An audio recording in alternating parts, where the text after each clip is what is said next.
My boyfriend looked me in the eyes and said, "I'm spending 2 weeks alone with my ex to find myself." I smiled, told him I understood. He thought I'd be waiting when he came home. My name is Claire Whitmore. I'm 29 years old, and if you'd asked me a year ago what love looked like, I would have pointed to the apartment Daniel and I shared on the east side of Seattle. The apartment wasn't anything special. The kitchen was cramped, the bathroom faucet leaked whenever it rained, and the elevator seemed to break down at least once every month. None of that mattered to me because at the time, it felt like home. Daniel Brooks was 27, charming in a way that made strangers trust him almost immediately. He had an easy smile, a calm voice, and an uncanny ability to make every bad decision sound reasonable. When we first met, that confidence felt comforting. Before I realized it, I'd become the responsible one. I paid the rent, covered groceries whenever his freelance work stalled, and even kept every utility in my own name because Daniel always had another excuse. I believed those excuses because I believed him. Until one Thursday evening. The rain tapped gently against our living room windows while I sorted invoices from work across the coffee table. Daniel walked out of the bedroom carrying his phone. He wasn't smiling, but he didn't look upset either. His expression had the strange calmness of someone who had already practiced this conversation several times in his head. "Claire," he said quietly, "I need to tell you something." I looked up. The seriousness in his voice made my stomach tighten. "What happened?" He didn't answer immediately. Instead, he sat across from me, rubbing his palms together as though preparing for a difficult interview. "I'm leaving next Tuesday." I frowned. "For work?" "No." "A family emergency?" He slowly shook his head. "I'm going on a self-discovery retreat." I stared at him. "I'm sorry, what?" "It's a 2-week retreat." He forced a small smile. "Meditation, hiking, journaling, emotional healing." I blinked twice. Since when did Daniel meditate? This was the same man who once complained that yoga was too much standing still. I laughed awkwardly. "I didn't know you were interested in any of that." "I've been thinking about it for a while." Something inside me shifted. This hadn't been a last-minute decision. Daniel had been planning it for weeks, maybe longer, without telling me a single word. "So," I asked carefully, "who are you going with?" His eyes drifted toward the floor. "Lena." Neither of us spoke. The room suddenly felt much smaller, as though a single name had managed to change everything. Lena. His ex-girlfriend. The one he'd always insisted was just an old friend, even though she still texted him every few weeks, and somehow became the person he defended whenever I admitted she made me uncomfortable. He looked back at me. "It's not what you're thinking." I folded my hands together before speaking. "What exactly am I thinking?" "We're just attending the same retreat." "Together?" "Yes." "For 2 weeks?" "Yes." "Sharing cabins?" "They assign accommodations." "So, maybe." His answer landed harder than the truth probably would have. I leaned back slowly. "You planned a 2-week retreat with your ex and waited until 5 days before leaving to tell me." "I knew you'd misunderstand." "No." I looked directly into his eyes. "You knew I'd object." Daniel sighed. "Claire, this isn't about romance. It's about healing. Lena's been through a difficult year, and so have I. We both need closure." Closure. Interesting word. People usually need closure from relationships that have already ended, not while living with someone new. I wanted to argue. I wanted to ask why his healing required another woman. Why my support suddenly wasn't enough. Why every important decision somehow happened without me. Instead, I surprised both of us. "When do you leave?" His eyebrows lifted. "Tuesday morning." "And everything's booked?" "Yeah." I nodded. "Okay." He stared. "I'm okay?" "Have a good trip." His entire posture relaxed. I knew you'd understand. He didn't know me nearly as well as he thought. He mistook my silence for acceptance, my calmness for weakness, and my dignity for permission. That night, he kissed my forehead before going to bed. "You always see the bigger picture." I smiled politely. But after he fell asleep, I stayed awake for almost 3 hours, staring at the ceiling. Not crying, not angry, thinking, really thinking. For the first time in months, I stopped asking how to save our relationship. Instead, I started asking whether there was anything left worth saving. The next 4 days answered that question for me. Once I began paying attention, I couldn't stop seeing things I'd ignored for months. Daniel depended on me for almost everything, financially, emotionally, and practically. I'd been carrying far more of our relationship than I'd ever admitted to myself. He still hadn't contributed to the security deposit. Every utility bill arrived in my email. The internet, electricity, insurance, and every other utility account were registered under my name. He always had another explanation. "I'll transfer you next week." "My invoice hasn't cleared. Can you spot me 1 more month?" 1 month became 8. Then there was Lena. Daniel's phone lit up constantly. Every notification made him smile. Whenever I entered the room, he'd casually lock the screen. Not dramatically, just naturally. Like someone hiding something so often it had become habit. One evening, I walked into the kitchen just as he ended another call. "Lena?" I asked. He hesitated. "Yeah. What'd she need?" "Nothing. Just talking," he said. The call had lasted 42 minutes, ending well after 10:30 that night. He grabbed a bottle of water and walked back toward the bedroom before I could ask another question. I watched him disappear down the hallway. Only then did I realize something I'd somehow ignored for months. Daniel never asked my opinion before making decisions that affected both of us. He simply informed me after he'd already chosen. And somehow, I had mistaken that for confidence. By Monday morning, my decision had quietly formed. I decided I wasn't going to argue, beg, or compete with someone from his past. If Daniel believed he needed 2 weeks with Lena to discover who he really was, then maybe I needed 2 weeks to remember who I was without Daniel. 5 days later, my phone lit up while I was arranging books on the shelves of my new apartment. I wouldn't learn the full story until much later. The retreat had fallen apart almost as quickly as it had begun. Lena left after realizing Daniel wasn't searching for peace. He was searching for answers about their past. Without her, Daniel abandoned the program and booked the earliest flight home. I knew none of that when his name appeared on my screen. Daniel. I watched his name flash across the screen until it disappeared. Seconds later, it rang again. Then again. The fourth call went to voicemail. I didn't listen immediately. Instead, I finished unpacking another box, carefully placing framed photographs into a drawer instead of hanging them on the wall. Some memories didn't deserve a place in my new home. An hour later, curiosity won. I pressed play. Claire, where are you? His voice sounded confused, not angry. I came home and almost everything's gone. A long pause followed. I don't understand. The second voicemail came 20 minutes later. Please answer. Another pause. I found your letter. His breathing sounded uneven. I think you've made a mistake. I quietly deleted both messages. There was nothing left to explain. I'd already said everything that mattered on a single sheet of paper. The email started that evening. The emails kept coming. I archived the first one without opening it, then the second, then the third. Only the subject line of the last message made me stop.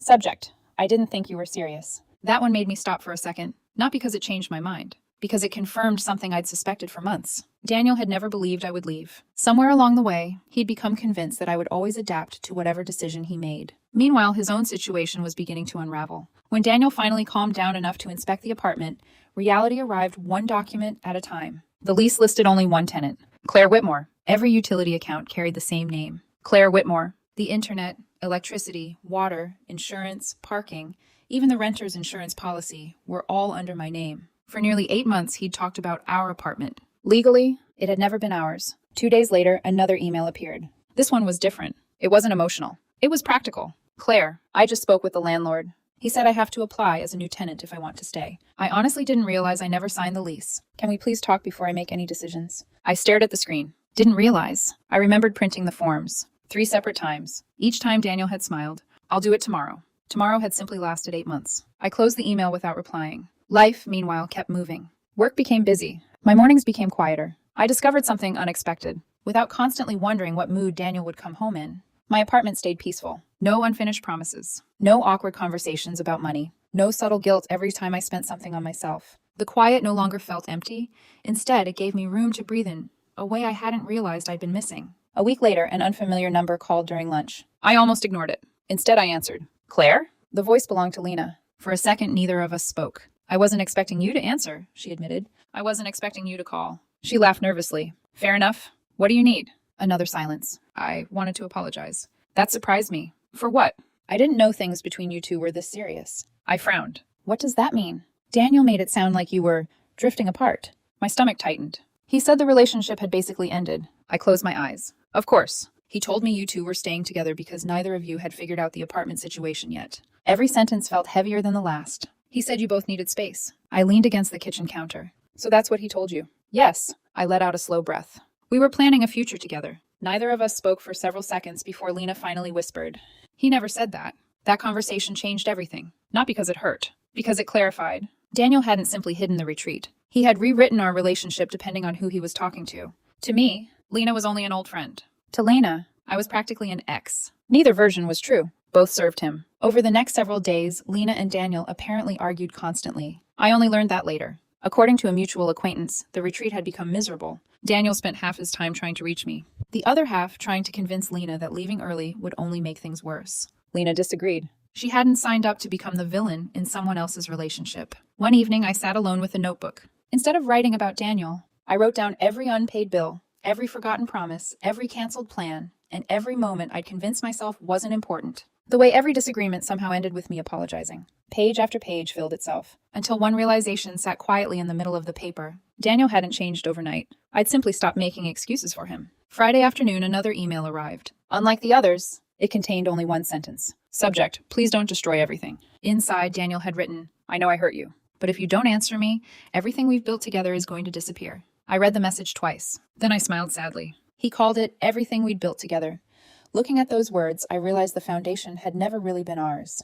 I'd been the one quietly holding it together all along. I'd spent months carrying a relationship that only looked balanced because I kept lifting both sides. Without me, Daniel wasn't watching a life fall apart. He was watching the support he'd taken for granted disappear. I closed my laptop without replying. Outside my office window, the afternoon sun broke through the clouds for the first time all week. For reasons I couldn't quite explain, I felt lighter. But somewhere across the city, Daniel still believed there was a conversation that could fix everything. He had no idea the hardest conversation had already happened. It was the one I'd finally had with myself. 3 weeks passed. For the first time in nearly a year, my calendar reflected only my own life. My week settled into a comfortable rhythm. Work during the day, morning runs before sunrise, dinner with coworkers, when schedules allowed, and the occasional quiet weekend coffee alone. The silence that had once terrified me slowly became something I protected. I no longer checked my phone every few minutes. I no longer wondered whether Daniel would be home for dinner. I no longer rearranged my schedule around someone else's uncertainty. It was amazing how much emotional energy became available once I stopped managing another adult's life. Then, on a Tuesday afternoon, everything shifted again.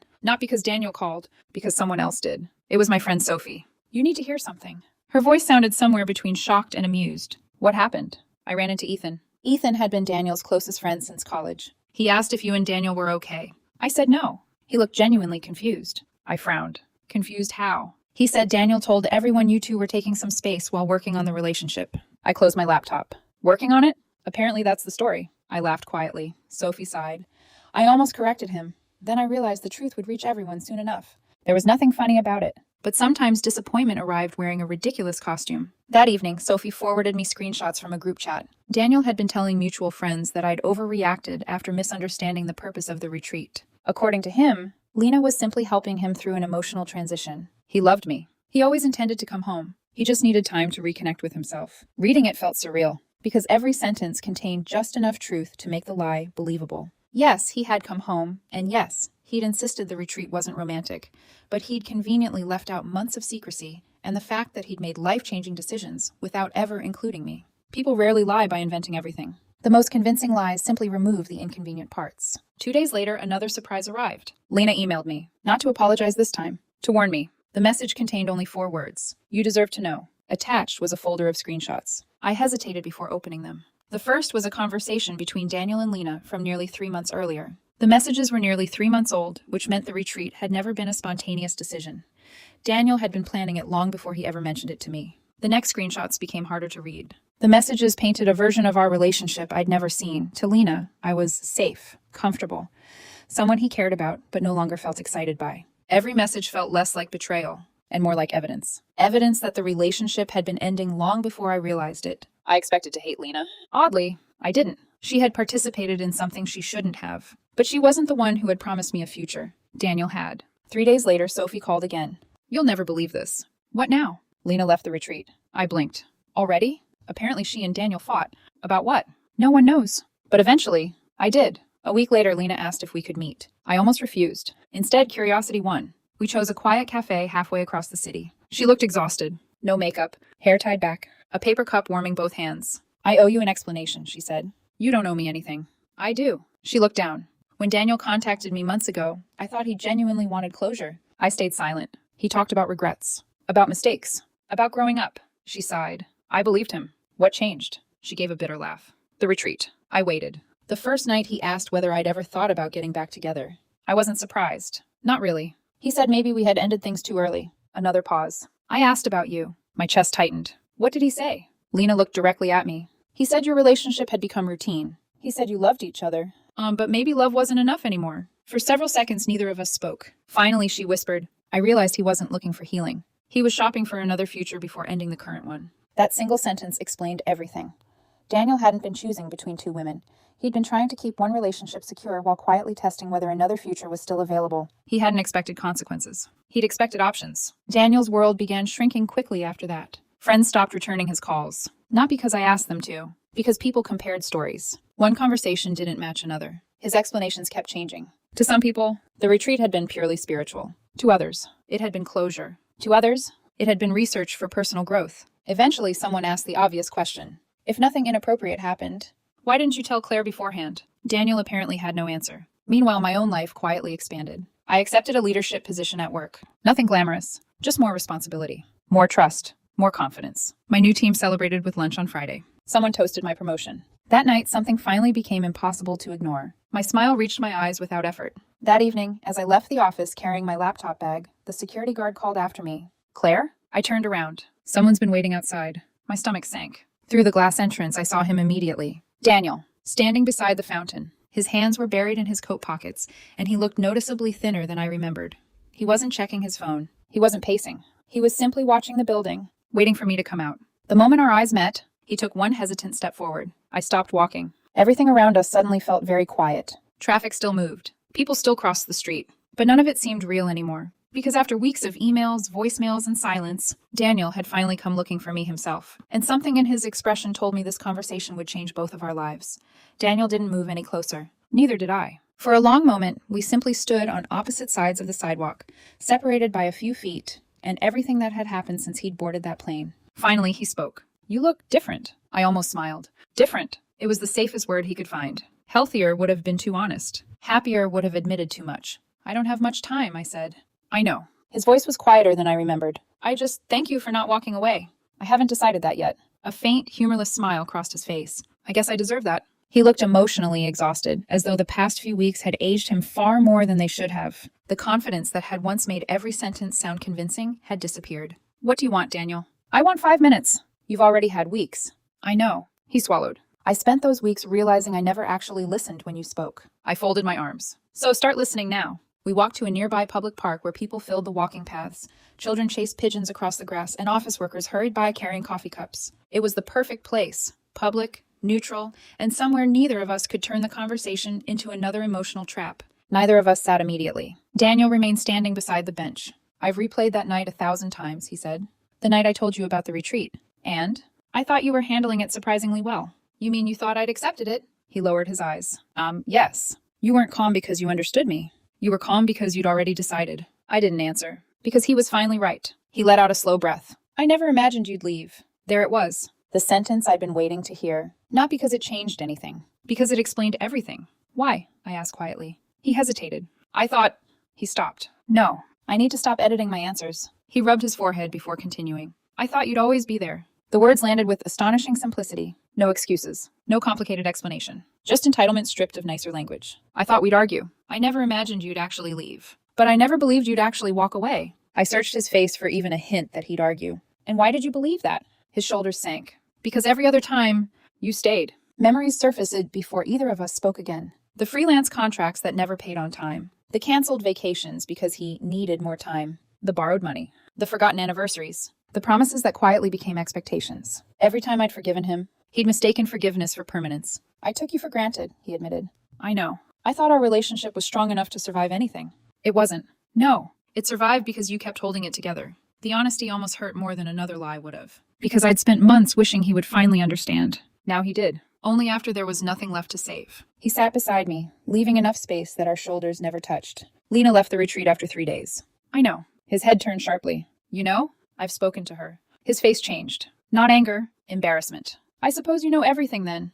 Probably not.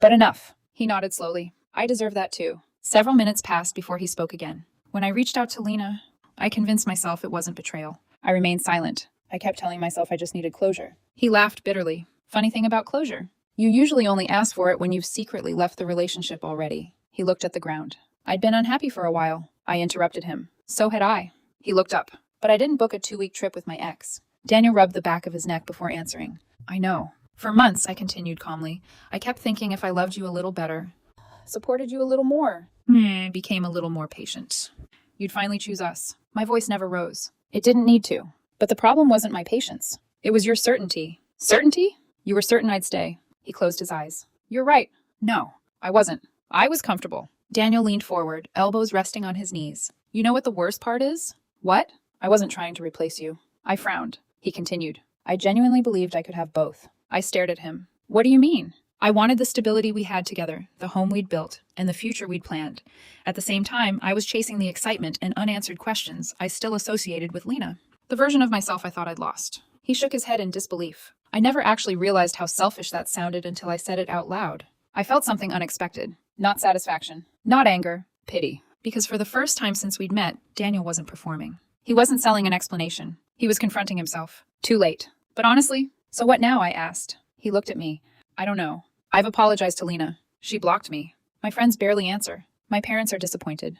I lost the apartment. I lost. He stopped. You. His voice cracked slightly on the last word. Not dramatically. Just enough to reveal that the realization had finally become real. I spent weeks blaming you, he admitted. I told myself you were cold. I told myself you overreacted. But every version of the story ended the same way. I made the first decision. I kept the secrets. I expected you to absorb the consequences. He looked directly into my eyes. I was wrong. I believed him. That surprised me. I believed he regretted everything. I believed he finally understood. And somehow, that made saying goodbye even easier. Because remorse doesn't erase reality. I forgive you? The words escaped before I had time to reconsider. Daniel looked stunned.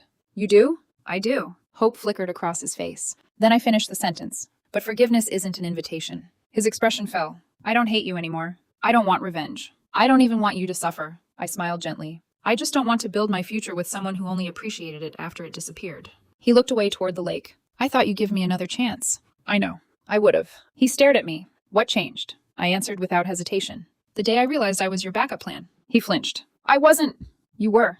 You called me home. You called Lena excitement. You wanted certainty, waiting for you while you figured out whether your past still had a future. I shook my head. No one deserves that. Not me. Not Lena. Not anyone. Daniel nodded slowly. I don't have an argument. Good. Because I don't have another goodbye. I stood. So this is it? This is it. He remained seated. I really did love you. I know. I just didn't know how to love you correctly. I looked at him one last time. Sometimes that's the saddest kind of love. I turned and began walking toward my car. Behind me, I heard nothing. No pleading. No promises. No dramatic declaration. Only silence. For the first time since we'd met, Daniel respected a decision that wasn't his. 3 days passed after my conversation with Daniel. I thought that chapter had finally closed. I was wrong. On Monday morning, while sorting through emails before a meeting, a new message appeared from an unfamiliar address. There was no greeting. No explanation. Only one sentence. The sender signed the email simply, a participant from the retreat. At the bottom was one more sentence. I wasn't trying to spy on anyone. I was recording the lake. They happened to walk into the frame.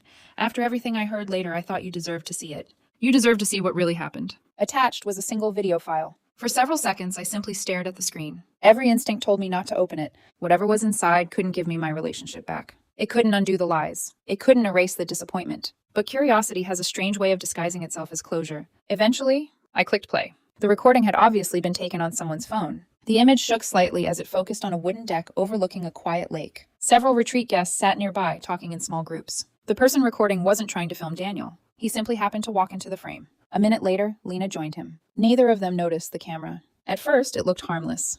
They chatted over coffee, laughed at something I couldn't hear, and for a brief moment, they looked like two old friends catching up. Then Daniel spoke. The microphone barely caught his words. I've been thinking about us. Lena looked surprised. What about us? I don't think we ever really finished. Silence. She didn't answer immediately. Instead, she stared across the water. I thought that's why you wanted to come. Daniel nodded. I wanted to know if there was still something here. I stopped the video, closed my eyes, took one slow breath, then pressed play again. Lena finally looked back at him. And Claire? Daniel rubbed the back of his neck. I care about her. But he never finished the sentence. He didn't need to. Sometimes the unfinished part says everything. Lena's expression changed. Not romantic. Disappointed. You told me your relationship was already ending.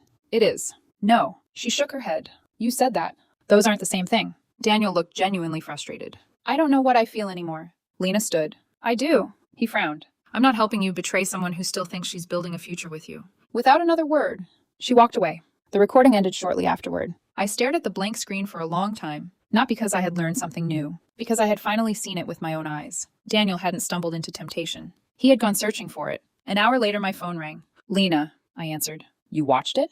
Yes. I'm sorry. You don't owe me another apology. I sent it because Daniel told me he'd admitted everything. He did.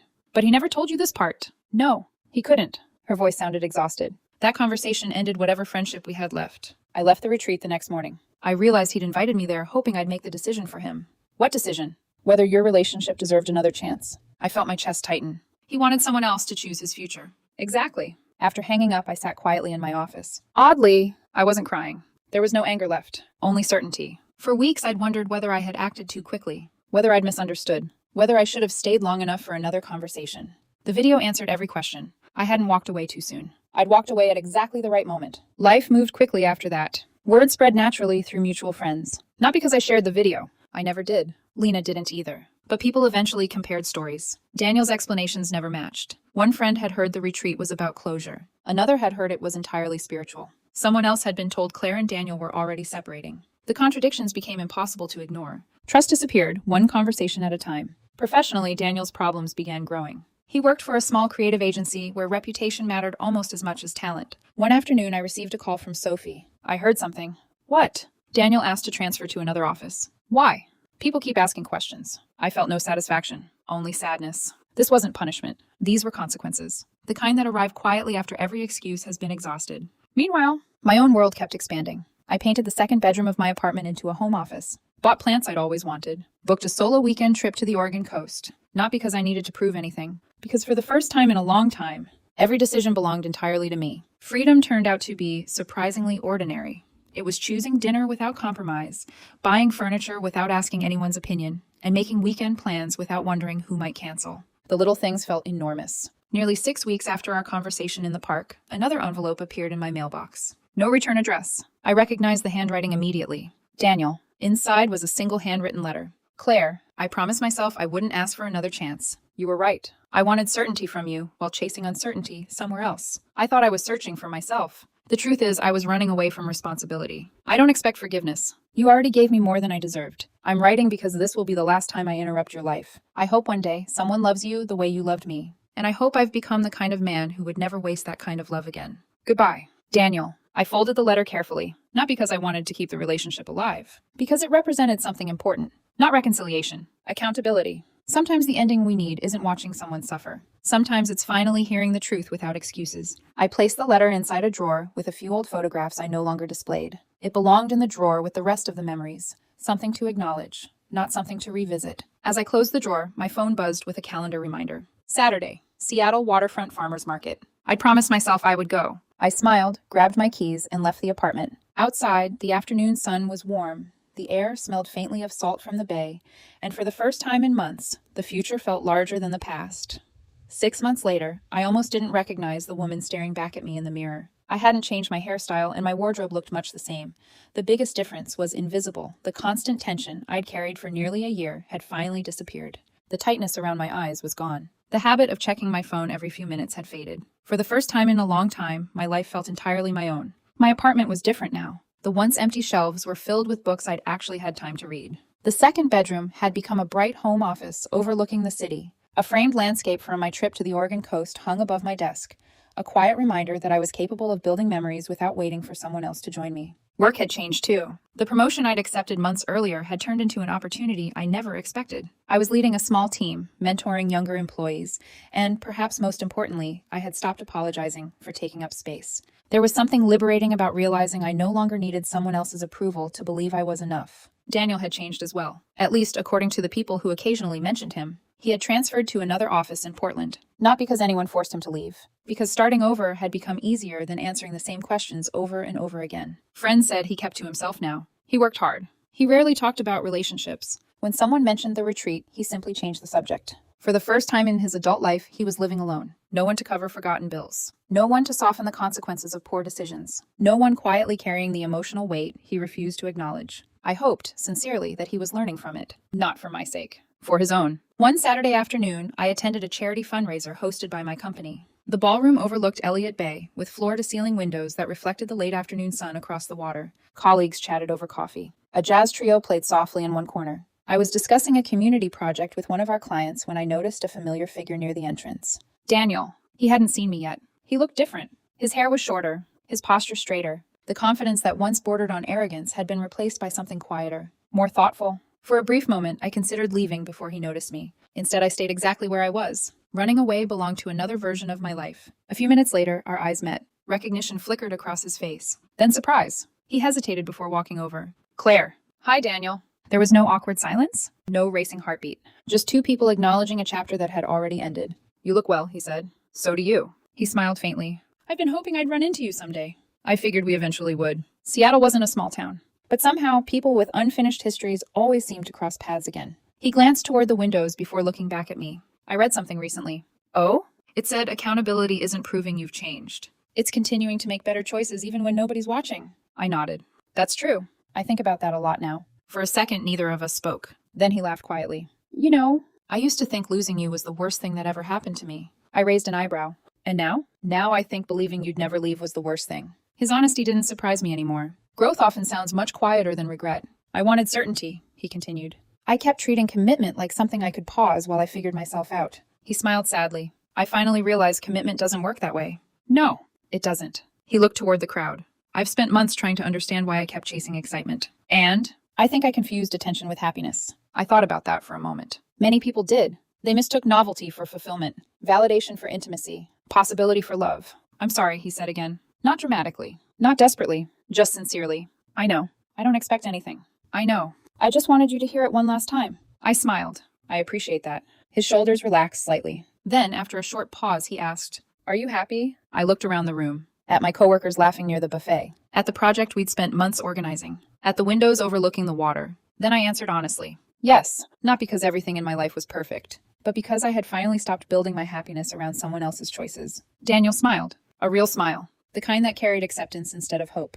I'm glad. So am I. He extended his hand. For a heartbeat, I looked at it. Then I shook it. No lingering touch. No hidden meaning. Just respect. When our hands separated, something inside me settled completely. There was nothing left to forgive. Nothing left to prove. Nothing left unfinished. As the evening came to an end, I stepped outside onto the terrace overlooking the bay. The sun was beginning to disappear behind the Olympic Mountains, painting the sky with soft shades of gold and violet. A cool breeze drifted across the water. I leaned against the railing and closed my eyes for a moment. Months earlier, I thought losing Daniel had shattered the future I'd imagined. What I hadn't understood then was that I wasn't mourning the relationship itself. I was mourning the life I believed we would someday have. Those aren't the same thing. One was a real person. The other was the future I'd imagined for us. People can change, and dreams can be rebuilt. Mine certainly had, into something stronger, healthier, and completely my own. My phone buzzed with the message from Sophie. Dinner next Friday? Everyone misses you. I smiled and replied, Wouldn't miss it. As I slipped my phone back into my purse, I caught my reflection in the glass. For the first time in years, I saw someone who had already chosen herself. The evening breeze brushed against my face as I walked away without looking back. For the first time in a very long time, I wasn't leaving something behind. I was walking toward a life that finally belonged to me. I took one last look across the water. Then I turned away from the view and walked toward the future I had built with my own two hands.